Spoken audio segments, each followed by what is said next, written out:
Hello students, आज हम discuss करने जा रहे हैं क्लास 7 की सिविक्स का chapter 4 growing up as boys and girls. तो यहाँ पे चलिए हम चैप्टर स्टार्ट करते हैं। यहाँ पे दिया गया है कि लड़का या लड़की होना किसी की भी एक इम्पॉर्टेंट पहचान होती है। जिस समाज में हम रहते हैं, जिस सोसाइटी में हम बड़े होते हैं, वह हमें सिखाता है कि लड़के और लड़कियों का किस तरह का बिहेवियर जो है समाज में एक्सेप्टेबल है और उन्हें क्या करना चाहिए और क्या नहीं करना चाहिए। हम अक्सर यही सोचते हुए बड़े होते हैं कि ये बात सब जगह बिल्कुल एक सी है, लेकिन क्या सभी सोसाइटीज़ में लड़कों और लड़कियों के लिए एक जैसा ही नज़रिया है? इस चैप्टर में हम इसी क्वेश्चन का आंसर जानने की कोशिश करेंगे। हम ये भी देखेंगे कि लड़के और लड़कियों को दिए जाने वाले जो डिफरेंट रोल्स हैं, उन्हें फ्यूचर में मेन और विमेन के रोल्स के लिए कैसे तैयार करते हैं। इस चैप्टर में हम देखेंगे कि ज़्यादातर समाज मेन और विमेन को अलग अलग तरीके से इम्पोर्टेंस देते हैं। जो रोल्स विमेन प्ले करती हैं, निभाती हैं, और जो काम वो करती हैं, ज़्यादातर उसे मेन के द्वारा किए गए कामों और उनके रोल से कम इम्पोर्टेंस दी जाती है। इस चैप्टर में हम ये सभी चीज़ें देखेंगे कि किस तरीके से मेन और विमेन के द्वारा जो काम किए जाते हैं उसमें कैसे इनइक्वालिटीज़ यानी कि असमानताएं आती हैं। तो चलिए अब हम अपना टॉपिक पढ़ते हैं।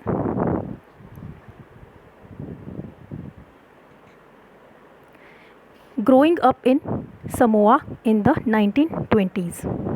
यहाँ दिया गया है समोआ आइलैंड पैसिफिक ओशन जो है उसके साउथ में स्थित छोटे छोटे आइलैंड ग्रुप्स का ही एक हिस्सा है, एक पार्ट है।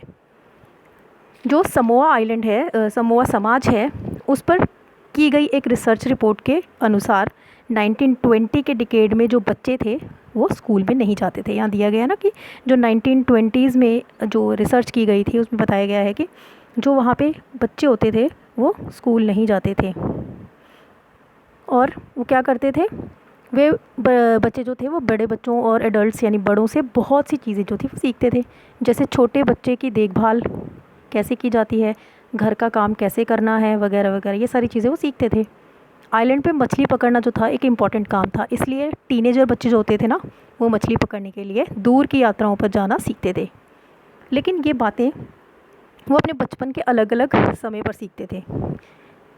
आगे यहाँ बताया गया है कि छोटे बच्चे जैसे ही चलना सीखते थे, चलना शुरू कर देते थे, तो उनकी जो मदर्स होती थी ना या बड़े लोग होते थे उनकी देखभाल करना बंद कर देते थे। ये सारी जिम्मेवारी जो थी बड़े बच्चों पर आ जाती थी, जो कि खुद भी कितने साल के होते थे, जिनकी एज जो थी वो कितनी होती थी, 5 ईयर्स, 5 साल उनकी उम्र होती थी। तो 5 ईयर्स की उम्र में ही वो बच्चों को संभालना सीख जाते थे। लड़के और लड़कियां जो थे दोनों अपने छोटे भाई बहनों की देखभाल करते थे। लेकिन जब कोई लड़का 9 साल का हो जाता था, यानी 9 ईयर्स का हो जाता था लड़का, तो क्या करता था, वो बड़े लड़के जो होते थे उनका ग्रुप जो था उसको ज्वाइन कर लेता था, अटेंड कर लेता था, और बाहर के काम सीखता था, जैसे मछली पकड़ना और नारियल के पेड़ लगाना वगैरह, ये सारे काम जो थे वो बड़े लड़कों से सीखता था। लड़कियां जब 13-14 साल की नहीं हो जाती थी, यानी जब तक वो 13-14 साल की नहीं होती थी लड़कियां, तो वो क्या करती थी, वो यहाँ दिया गया ना कि जो लड़कियां होती थी जब तक वो 14 या उससे ज़्यादा उम्र भी नहीं हो जाती थी, तो वो ज़्यादातर काम जो था वो क्या करती थी, छोटे बच्चों की देखभाल करने का काम करती थी, या फिर बड़े लोग जो थे, बड़े लोगों के छोटे मोटे काम जो थे उनको करती थी। लेकिन एक बार जब वो 13-14 साल की हो जाती थी तो उनको ज़्यादा फ्रीडम मिल जाता था, यानी वो ज़्यादा इंडिपेंडेंट हो जाती थी, यानी वो अब स्वतंत्र थी कि वो कुछ भी कर सकती थी। तो यहाँ पे दिया गया है कि उनको ज़्यादा फ्रीडम मिल जाता था। उसके बाद यहाँ बताया गया है कि 14 साल की उम्र के बाद भी मछली पकड़ने जाती थी वो, यानी जब वो 13-14 साल के बाद की एज होती थी उसमें वो मछली पकड़ने का काम करती थी, और जो प्लांटेशन होते जो बागान वगैरह होते हैं ना उनमें काम करती थी, और बास्केट्स वगैरह बुनना सीखती थी।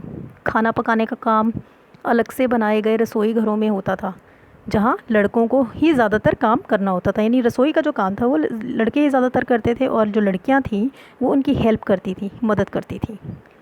उसके बाद यहाँ पे नेक्स्ट टॉपिक है हमारा ग्रोइंग अप मेल इन मध्य प्रदेश इन 1960। तो यहाँ बताया गया है कि नीचे दिया गया जो अकाउंट है 1960 में मध्य प्रदेश के एक छोटे शहर में रहने और स्कूल जाने वाले जो लोग थे उनके बारे में बताया गया है। यहाँ बताया गया है कि जो क्लास 6 में आने के बाद लड़के और लड़कियां जो थे वो अलग अलग स्कूल्स में जाते थे। लड़कियों के स्कूल लड़कों के स्कूल से बिल्कुल अलग होते थे और अलग तरीके से वो बनाए जाते थे, अलग ढंग से बनाए जाते थे। उनके स्कूल के बीच में एक कॉरिडोर यानी एक आंगन होता था। यहाँ बताया गया है कि उनका जो स्कूल होता था उसमें एक आंगन होता था जहाँ वे बाहरी दुनिया जो थी उससे बिल्कुल अलग रहकर स्कूल की सुरक्षा में खेलती थी। ये हम गर्ल्स के स्कूल की बात कर रहे हैं। लेकिन जो लड़कों का स्कूल था उसमें ऐसा कोई भी आंगन नहीं होता था, बल्कि खेलने का मैदान जो था वो बस एक बड़ा सा खुला एरिया था जहाँ वो बच्चे खेलते थे, जो स्कूल से बिल्कुल लगा हुआ था। हर शाम जब स्कूल ख़त्म हो जाता था उसके बाद लड़के जो थे वो संकरी गलियाँ जो होती थी ना, नैरो स्ट्रीट्स यहाँ पे दिया गया है ना, नैरो स्ट्रीट्स, तो वो संकरी गलियाँ जो थी वहाँ से गुज़रते थे और वहाँ से स्कूल की छुट्टी होती तो वहाँ से उन गलियों से वो गुज़रते थे। और उसके बाद क्या होता था, जहाँ पे उन्हें स्कूल की जो गर्ल्स होती थी उनका भी झुंड वहाँ से आते देखते थे, उनको भी देखते थे। जब भी वो स्कूल गर्ल्स उन गलियों से गुज़रती थी तो बड़ी पर्पसफुल यानी कि बड़ी ज़्यादा गंभीर सीरियस दिखाई देती थी, यानी उनका कोई पर्टिकुलर एक एम है। वो क्या एम है? घर जाना सिर्फ। ये बात लड़कों से बिल्कुल अलग थी, जो सड़कों को अलग अलग तरह के लिए अलग अलग कामों के लिए यूज़ करते थे, जैसे कि यूं ही खड़े खाली टाइम बिताने के लिए या फिर दौड़ने और खेलने के लिए या साइकिल चलाने के कर्तव्यों को आजमाने के लिए। तो वो सड़कों पे यही काम करते थे लड़के।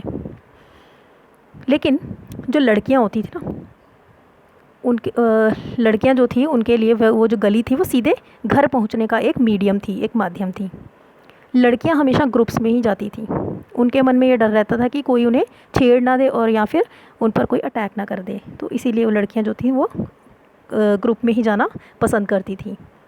आगे यहाँ बताया गया है कि ऊपर 2 एग्जाम्पल्स को पढ़ने के बाद हमें लगता है कि बड़े होने के कई तरीके होते हैं, और भी कई तरीके हैं। हम अक्सर सोचते हैं कि बच्चे एक ही तरीके से बड़े होते हैं। ऐसा इसलिए है क्योंकि हम अपने एक्सपीरियंस जो होते हैं, एक्सपीरियंसेस से ही सबसे ज़्यादा फैमिलियर होते हैं, सबसे ज़्यादा अवगत होते हैं। अगर हम अपने परिवार के बुज़ुर्गों से बात करें ना, अगर जो हमारे परिवार में बड़े होते हैं उनसे अगर हम बात करेंगे तो हम पाएंगे कि उनका जो बचपन था शायद हमारे बचपन से बहुत ज़्यादा डिफरेंट था, क्योंकि उनके टाइम में वो चीज़ें नहीं थी जो हमारे टाइम में हैं, इसीलिए वो बहुत ज़्यादा डिफरेंट होगा। आगे यहाँ बताया गया है हम ये भी रियलाइज़ करते हैं कि जो हमारा समाज है लड़के और लड़कियों को स्पष्ट उनमें अंतर करता है। मतलब प्रॉपरली देखा जाए तो जो क्लियर डिस्टिंक्शंस होती हैं, अंतर, ये जो डिस्टिंक्शन है इसका मतलब होता है अंतर करना लड़के और लड़की के बीच में। तो वो जो डिस्टिंक्शंस हैं वो हमारे समाज में साफ दिखाई देती हैं, और ये सब बहुत कम एज से ही शुरू हो जाता है, यानी छोटी एज में ही। एग्जाम्पल के तौर पे उन्हें खेलने के लिए अलग अलग खिलौने दिए जाते हैं। लड़कों को आपने देखा होगा कि अक्सर खेलने के लिए क्या दी जाती हैं? कार्स वगैरह, टॉयज़ में उनको कार्स दी जाती हैं, और गर्ल्स को क्या देते हैं? डॉल्स। तो बचपन से ही ये सब तय किया जाता है कि उनको क्या दिया जाएगा। दोनों ही खिलौने जो हैं वो खेलने के लिए बहुत अच्छे लगते हैं, उनको बहुत मज़ा आता है खेलने का उससे।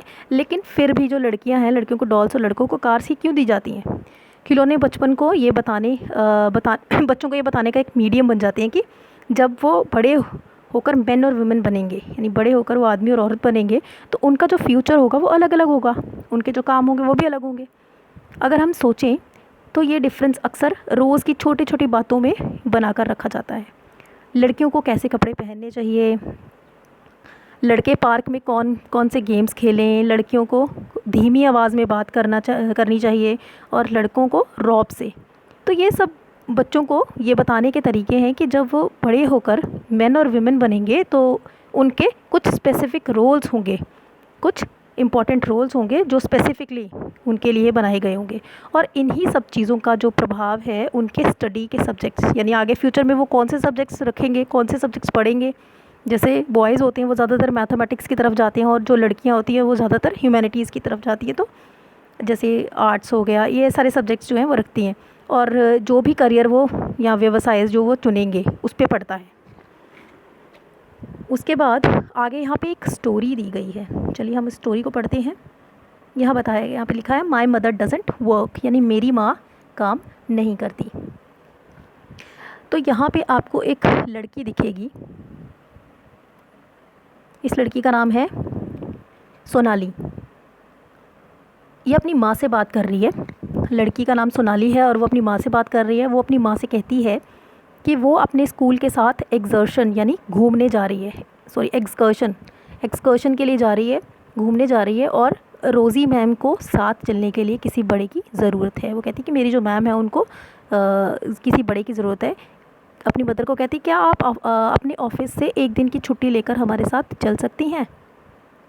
फिर वो लड़की कहती है, यहाँ पे दिया गया है कि जो लड़की है वो कहती है कि हरमीत की माँ हमेशा ऐसे समय पर हमारे साथ जाती है क्योंकि वो तो कोई काम ही नहीं करती। फिर उसकी मदर कहती है, यहाँ दिया गया है, उसकी जो मदर है वो कहती है कि सोनाली तुम ऐसा कैसे कह सकती हो, तुम जानती हो कि जसप्रीत आंटी रोज़ सुबह 5 बजे उठ जाती हैं और घर भर के सारे काम करती हैं। फिर सोनाली कहती है कि हाँ पर वो कोई काम थोड़ी है, वो कोई काम तो नहीं हुआ ना, ये तो बस घर के काम है, यानी उसके लिए घर की काम की कोई अहमियत नहीं है। फिर उसकी मदर क्या कहती है, उसकी मदर कहती है ओह क्या तुम वाकई ऐसा सोचती हो, चलो ऐसा करते हैं कि जसप्रीत आंटी के घर चलते हैं और उनसे पूछते हैं कि वो खुद क्या सोचती हैं। उसके बाद फिर वो दोनों जो है माँ बेटी कहाँ जाती हैं, एट सिंग्स होम, यहाँ दिया गया ना, तो वो उनके घर जाती हैं, जसप्रीत आंटी के घर जाती हैं। उनके घर जाके सोनाली की जो मदर है वो कहती है मिस्टर हर्षरन को, कहती है मतलब जो उनके फादर होते हैं, यहाँ पे दिया गया है, यहाँ पिक्चर भी दी गई है, ये उनके फादर हैं बच्चों के। तो वो कहती है हर्षरन, सोनाली सोचती है कि आपकी पत्नी कोई कामकाजी महिला नहीं है। उसके बाद उसके जो हर्षरन होते हैं, उसके फादर होते हैं हरमीत के, वो कहते हैं, वो हंसते हैं और कहते हैं हाँ हाँ। उसके बाद जो उनका बेटा होता है वो कहता है कि पर आंटी क्या वाकई ये ठीक नहीं है, मेरी माँ तो घरेलू महिला है, कोई काम कहाँ करती है, यानी उसको भी लगता है कि उसकी मदर जो है वो कोई काम नहीं करती है। उसके बाद सोनाली की मदर जो है और जसप्रीत आंटी जो हैं दोनों ही बात करते हैं। यहाँ पे दोनों हैं, सोनाली की मदर भी है और ये सोनाली की मदर है और ये जसप्रीत आंटी है, दोनों आपस में बातें करती हैं। तो वो कहती हैं कि तो जसप्रीत अगर ऐसा है तो तुम कुछ आराम क्यों नहीं कर लेती और एक बार ज़रा इन्हें ही सब कुछ काम करने दो, खुद ही काम करने दो। तो कहती है कि तुम भी थोड़ी देर छुट्टी ले लो और काम करना बंद कर दो। उसके बाद यहाँ पे हरमीत और उसका भाई है, वो दोनों आपस में कहते हैं, अपनी सिस्टर से कहता है वो कि वाह कितना मज़ा आएगा, कल हम पापा के साथ मिलकर सारा काम संभालेंगे। वो बड़े एक्साइटेड होते हैं कि हम सारा काम कर लेंगे। उसके बाद यहाँ पे दिया गया है नेक्स्ट मॉर्निंग 7:30 AM, यानी सुबह 7:30 बजे क्या होता है। हरमीत के फादर कहते हैं हे भगवान टाइम तो देखो, मेरा नाश्ता कहाँ है और बच्चे अभी तक तैयार क्यों नहीं हुए हैं।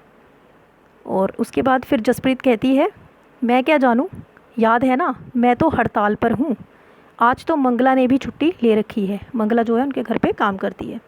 उसके बाद वो फिर अचानक क्या होता है कि स्कूल की बस का हॉर्न भी बजता है, हॉन्क हॉन्क। और हरमीत के जो फादर हैं वो कहते हैं ओहो ये तो बस थी, अब तो मुझे, यानी बस जो है वो निकल जाती है, तो वो कहता है कि अब तो मुझे ही बच्चों को कार से स्कूल छोड़ना पड़ेगा। और फिर अपने बच्चों को कहते हैं कि जल्दी करो और हरमीत को कहो कि वह पंप जो है उसका स्विच बंद कर दे। उसके बाद जो मिस्टर सिंह हैं जब वो जाने लगते हैं तो पीछे से जसप्रीत आंटी जो है वो आवाज़ लगाती हैं, कहती है कि लेकिन बच्चों के जो लंच बॉक्स है उसका क्या होगा। तो मिस्टर सिंह कहते हैं अरे ये भी, उसके बारे में भूल जाओ। वो कहते हैं उसके बारे में भूल जाओ और अपने बच्चों से कहते हैं कि मैं तुम्हें कुछ पैसे दे दूँगा तो तुम स्कूल की कैंटीन जो है वहाँ से कुछ ख़रीद के खा लेना। उसके बाद क्या होता है, हरमीत जो है वो कहती है कि हमारी जो माँ है उसने पहले ही हमें पैसे दे दिए, हमें उसे पता था कि आपने खाना तो बनाना नहीं है, तो इसीलिए उन्होंने पहले ही हमें पैसे दे दिए थे। उसके बाद डोरबेल बजती है, डिंग डिंग, और मिस्टर सिंह जो है वो ऑफिस से आते हैं और कहते हैं मैं तो बिल्कुल थक चुका हूँ, कुछ चाय वाय हो जाए। मैं तो भूल ही गया कि तुम हड़ताल पर हो, मैं खुद ही कुछ बनाता हूँ।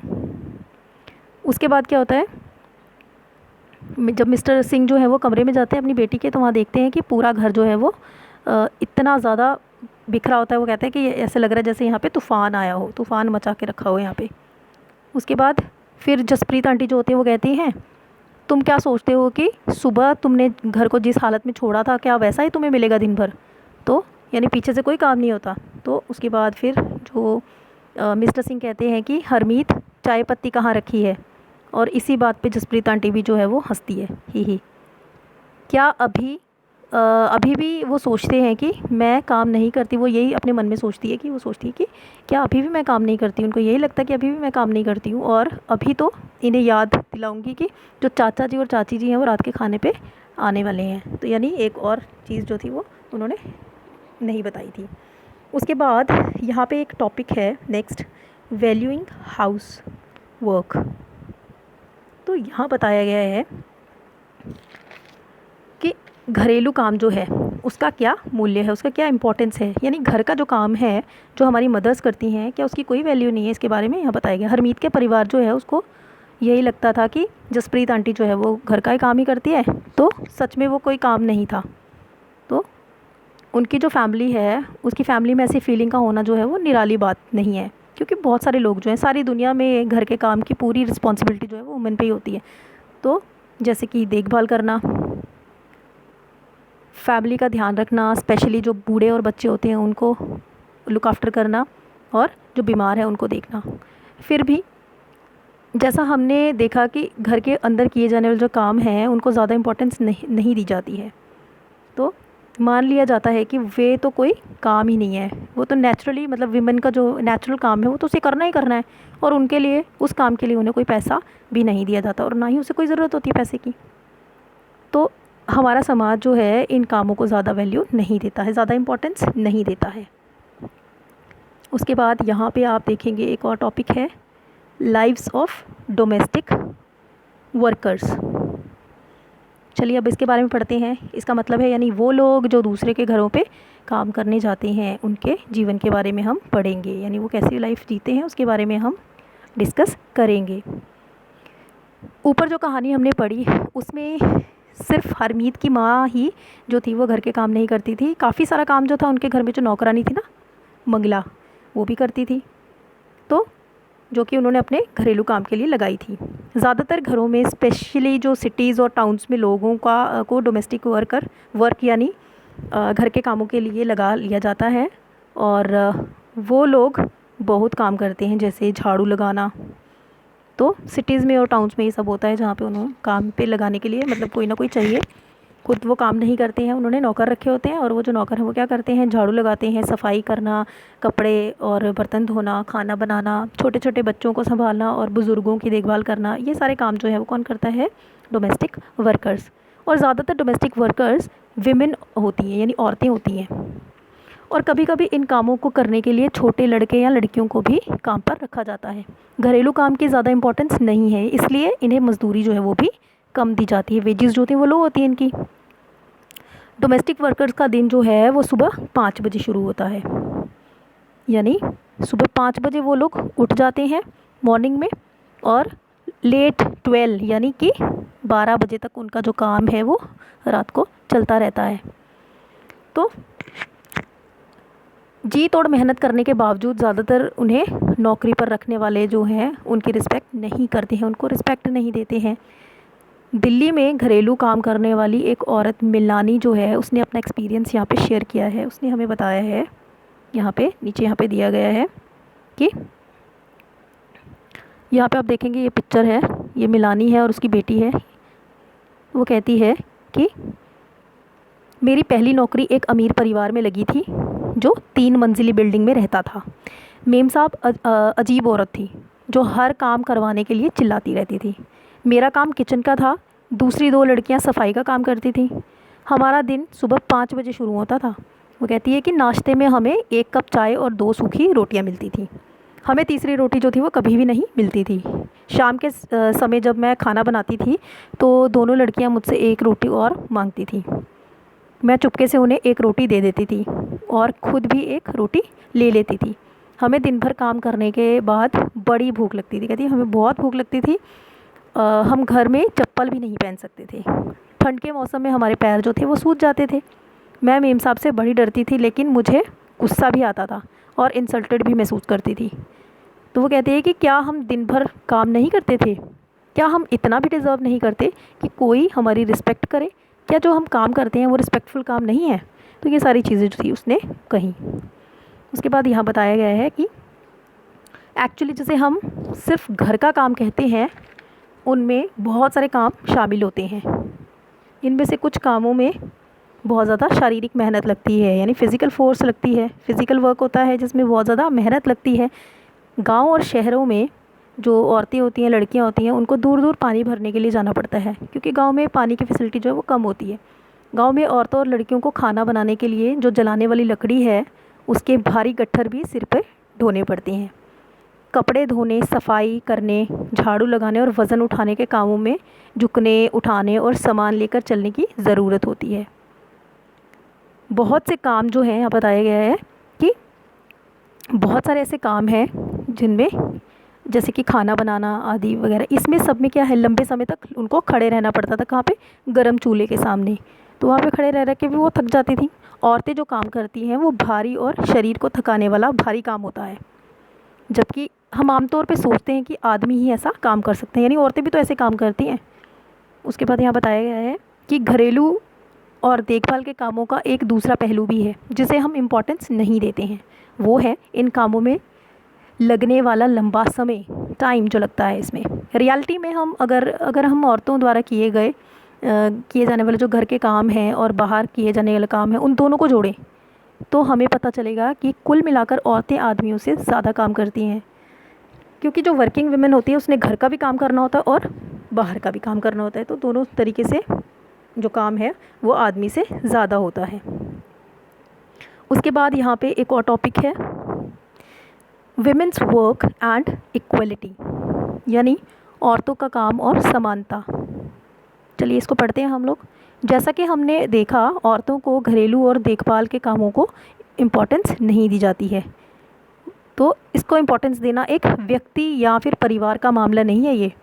ये औरत और आदमी के बीच में इनइक्वालिटी की एक बड़ी सामाजिक व्यवस्था का ही भाग है। इसलिए इसके सॉल्यूशन के लिए जो काम किए जाने हैं वो सिर्फ पर्सनल बेसिस या फिर फैमिली बेसिस पर नहीं, बल्कि गवर्नमेंट के बेसिस पर भी होने चाहिए। यानी गवर्नमेंट को भी कुछ स्टेप्स उठाने चाहिए इसके लिए। हम जानते हैं कि जो इक्वालिटी है वो हमारी कॉन्स्टिट्यूशन का एक इम्पॉर्टेंट प्रिंसिपल है, यानी हमारे संविधान ने हमें दिया है ना, इक्वालिटी का राइट दिया है, हमें अधिकार दिया है।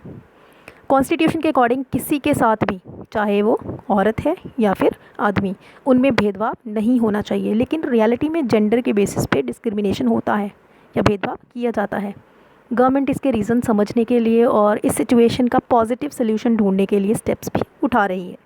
गवर्नमेंट ने बहुत सारे स्टेप्स भी उठाए हैं इसके लिए। एग्जाम्पल के तौर पे गवर्नमेंट जानती है कि बच्चों की देखभाल और घर के काम का बोझ जो है औरतों और लड़कियों पे पड़ता है।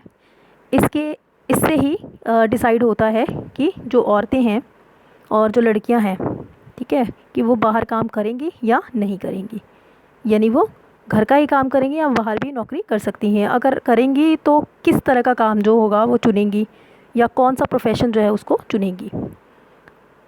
पूरे देश के कई गाँव में जो गवर्नमेंट ने आंगनवाड़ीज़ और बालवाड़ीज़ जो है वो खोली है। यहाँ पे आप एक वर्ड देखेंगे, यहाँ पे आंगनवाड़ी दिया गया है और यहाँ पे बालवाड़ी दिया गया है। तो आंगनवाड़ीज़ और बालवाड़ीज़ जो हैं वो चाइल्ड केयर सेंटर्स होते हैं जहाँ पे बच्चों की देखभाल की जाती है। तो यहाँ बताया गया है कि जो पूरा देश है उसमें कई गांव जो हैं वहाँ पे गवर्नमेंट ने आंगनवाड़ीज़ और बालवाड़ीज़ खोली हैं। छोटे बच्चों के लिए होती हैं, जो क्रैच फैसिलिटीज़ होती है ना।